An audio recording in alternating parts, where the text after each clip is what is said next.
Part 2. There's one person I would like to meet, and that is David Lynch. I don't know if this will ever be possible. Probably, most likely not. That'll be like winning the lottery or something. But I find this man very interesting, and I would have a lot to talk to him about. And that would be absolutely fascinating to me because I'm a collector of good conversations about philosophy. I haven't collected any yet. The only ones in my collection are dead people. So, a lot of dead people, but not a contemporary person. I don't know. Every time I want to meet someone or tell someone that I like them, like that guy Bill, who is currently living in Germany, they don't want anything to do with me. So it's like they're just running away from me as fast as they can. I don't know why. I have no idea. I wish I knew. I wish people would be more honest with each other in general and really tell each other how they feel. Can you imagine everything would turn completely upside down and inside out? Everything. There wouldn't be any wars left because then people would know where the other person is actually coming from.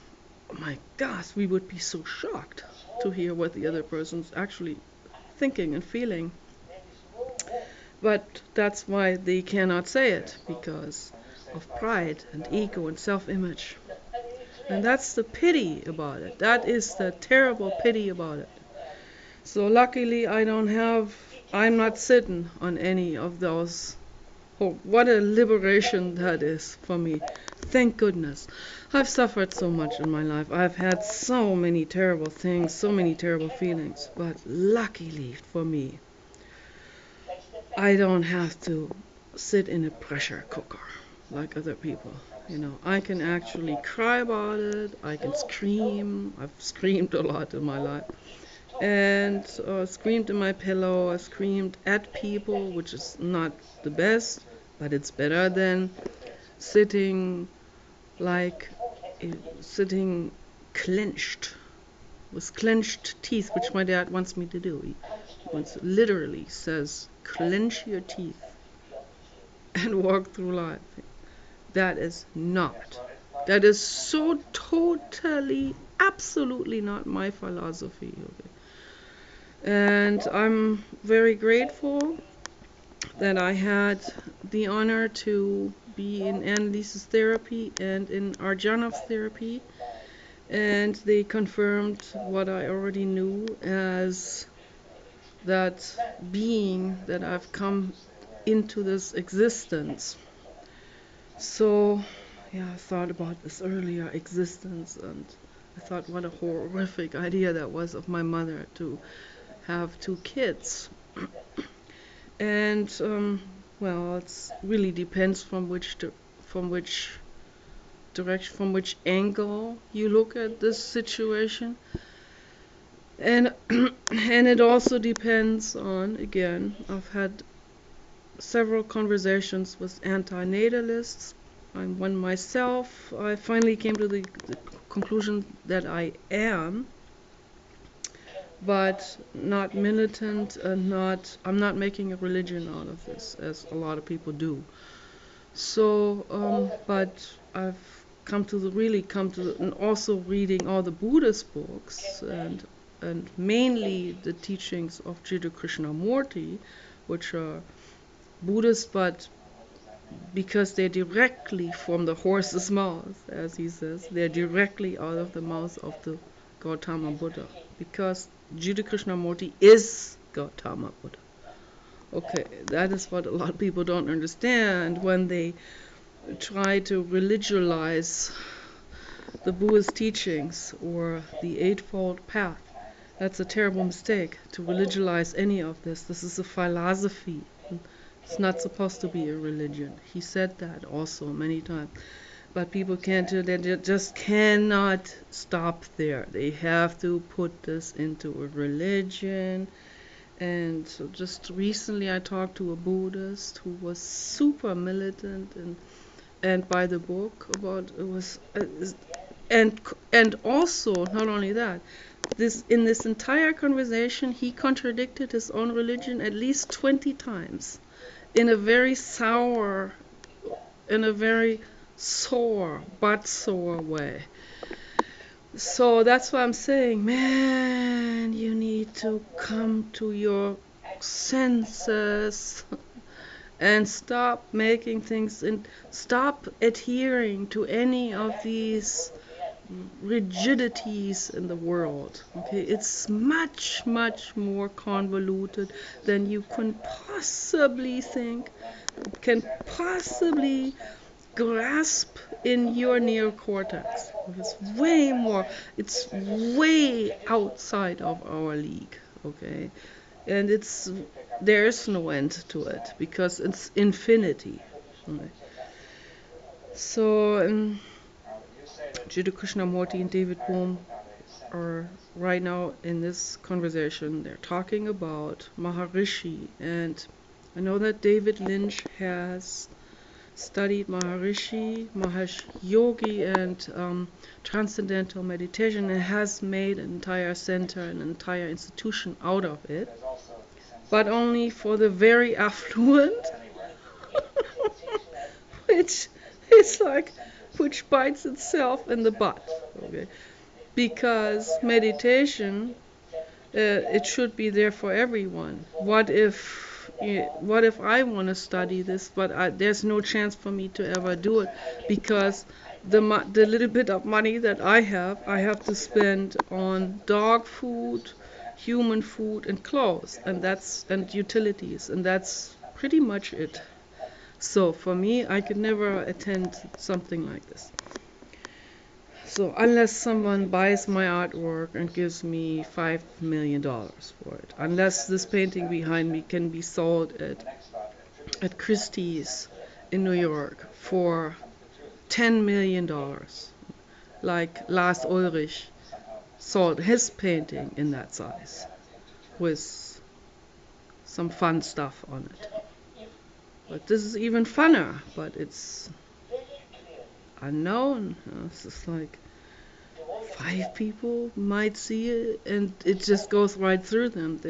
They don't feel it. Okay, so no one feels it, and certainly not the auctioneers at Christie's. So yeah, so I'm staying here all alone intellectually. I have 2 friends, personal friends. Dave, my 100% European Basset Hound, and my husband Paul, who's 61 years old and not the slightest bit interested in philosophy. He's interested in a catalyzer converter, in Kragen auto parts, in jet pumps, in crescent wrenches, and that's his world, the world of Kragen, and that is not my world. Okay, that I have to say, I'm sorry, but just like soccer games and competition sports, that's not my world. Luckily for Paul, competition sports is not his world either. So we do have some docking points. Animal rights, we're against sports, we're against having kids, so there's a lot of things going on. But I have no one to talk to about philosophy. It's gibberish for a lot of people. It's nonsense. Where did you hear this? What guru told you that? Guru. It's not all. Sometimes these are teachers that spark something in us. That get something going. Why can't we take that ball and keep it rolling? You know, why does the kid have to be thrown out with the bathtub? I mean, almost literally, no. So yeah, I mean, I'm saying, why can't we Why can't we look at things for what they are instead of bringing our own projections and image making or our own adhering to our labels? I am an anti-natalist. Now I cannot love children. What a crock of bullshit that is. That is such utter bull. It couldn't be, I mean, it's insane, is that? Why can't we love the kids that already exist? Yeah, they are loud sometimes. When you fly in an airplane, you have to bring earplugs. That's all there is to it. Yes, dogs are better, in my opinion. But it doesn't mean people have to hate children now. You know, they're innocent. They're just like dogs. They're innocent. They don't know better. They're here. You know, love them, man.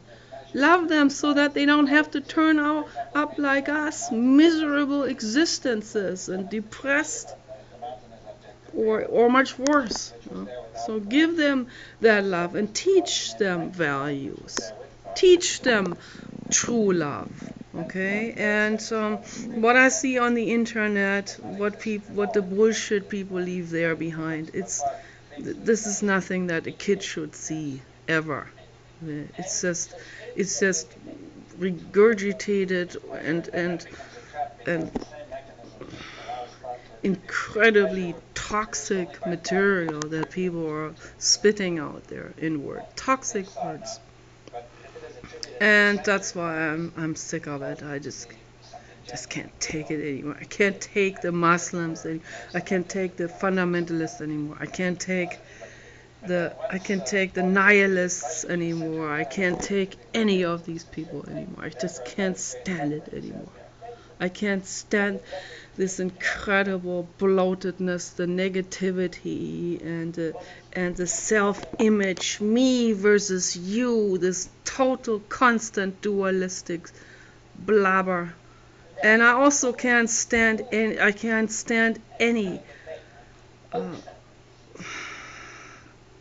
religious mind, whether it's some kind of Buddhist or whatever, or a new age person who doesn't see shit for the shit. You know? It's like, oh boy. You know, I just can't take it anymore, really. It's too much. I've been so depressed all day long. God, thank goodness. Thank you, psychiatrist Tablet, for listening. Man, this is really a great comfort for me to have, and it's also fun, and I can laugh again a little bit, and so that's good. Thank you. So anyway, the message is love. Okay, so, and transcendental meditation, as Jiddu Krishnamurti said, is just another dabbling in the realm of reality, in the realm of illusion. Reality is illusion. It's not truth. Okay, it's good. It's like yoga, you know, it's like meditation, it's like in general. It's good to do, you know, it calms your mind, it makes you focus better, helps your vital signs, your body. But it's still not coming to that stillness. And I'm not talking about, you know, when people talk about stillness of mind, they don't mean that your brain becomes a flatliner. What they mean is that you come to ground zero with your thinking process. That the thinking process understands its own thinking process. That the observer becomes the observed. And not just stays stuck in this loop, but becomes aware of its own observing processes. And starts to realize this is all in the realm of reality and illusion called Maya. It is not the truth. It's not Satya. Satya is the truth. And very interesting is to me that the Sanskrit word sachi means the outsider. That means the person who sees from the outside in, who sees something, who sees the broader picture of things. Sachi, the outsider, the outcast, the accuser. And in Hebrew, accuser means Satan. So the outcast, the outsider who sees things from a higher perspective, can also easily become an accuser, because just by pointing a finger and saying, look, this is how it is, it can be understood as a form of kind of angry type of finger pointing or accusing, or it can be understood as someone who is just pointing at at how things are, truth, seeing truth in the field of reality. This is not happening unless you really look at it. In the samadhi meditations, that is what is supposed to happen, to allow that what is and see the truth of things, see it for what it really is, and not run off with another self-image or with another escape route, with another belief, with another drug, or with another adhering to whatever, whatever vehicle people use. And people use a lot of vehicles to escape reality, to escape the truth. And reality, as in the way it is, we are caught in here right now. Escape that situation so that they don't have to feel it. But if you do feel it, if you really feel it, and that's not happening in transcendental meditation, that is just another vehicle. TM is just another vehicle to basically run off from that what really is. And samadhi and vipassana and all the compassion meditations, like anapana, those are meditations that are there to not run away from anything, but really just sit through it without judgment, without getting into a fantasy. It's nice I'm sure it's nice, transcendental meditation, and I sometimes practice this, and I know that Wim Hof is going in that direction also. We can do visualization. All of this is very beneficial, but really seeing things for what they are and breathing through the actual now moment the way it is without escaping, that is facing the truth. And that's how we grow. We do not mentally grow. These other things are all good. They're good practices and so on. So for your health, but you don't do the real soul growing when you escape. So if you really want to grow, you cannot run off when a situation becomes uncomfortable. You cannot be starting to take drugs or smoking or drinking or overeating or whatever people do, or going into a party to escape their feelings of loneliness. No, the best thing for you actually to do is you sit down on a chair and you do not run away from the loneliness, but you let it 100% let yourself feel it. It's not like a lost situation where you are now doomed for eternal or whatever. There are other people like you out there. I'm here, okay? If anyone out there is in total despair, I'm here. Talk to me. You can talk to me. Don't be afraid. I'm not a witch. I'm not the devil. There's no devil. I'm just a compassionate person. Talk to me. Share your thoughts and ideas and feelings. I wished everyone would do it. I wished everyone would do what I'm doing here. The world could quickly become a better place for all of us. So, feeling the truth is not running away, is sitting there on a chair and making sure that you breathe and you don't run away with it.